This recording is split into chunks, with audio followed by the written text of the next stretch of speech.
Thank you for allowing me to speak to you today to urge passage of House Bill 5171.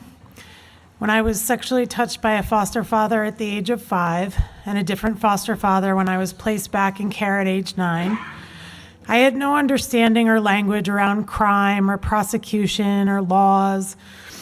I just knew that something bad had happened to me.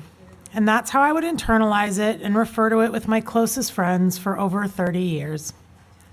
Despite completing an MBA and a PhD, it was not until just 2 years ago, at age 43, when my daughter turned the same age that I was, when I was assaulted, that I would fully realize that this was not just something bad that had happened, it was criminal. It was only then that I would fully realize that I deserved justice. But that most importantly, I had a responsibility to protect other people from this man.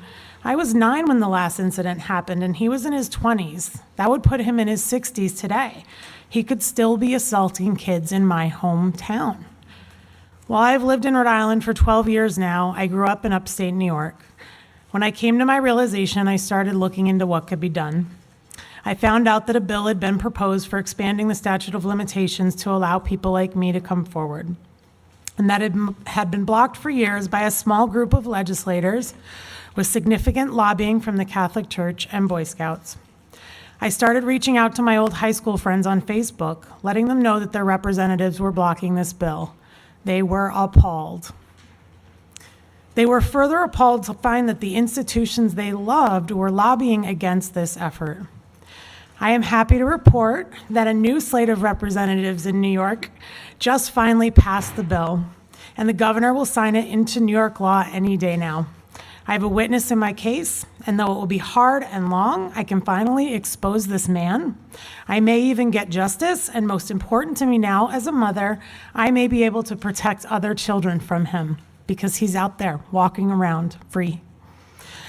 But I now have to think about how many perpetrators are still walking the streets in Rhode Island, where I now call home, because our legislators have blocked this bill here.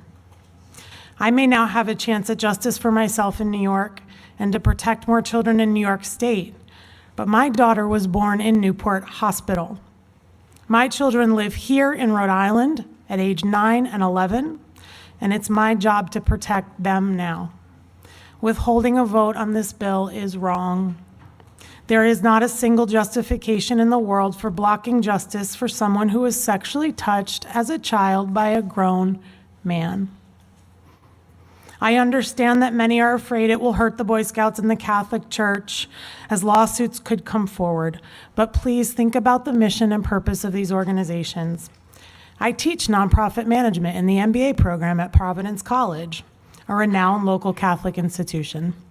And while I speak for myself and not the college, I teach my students that mission comes before organization always, because the organization is the mission, both legally and ethically. It is surely undisputed that the health and moral well-being of children is core to their and your work.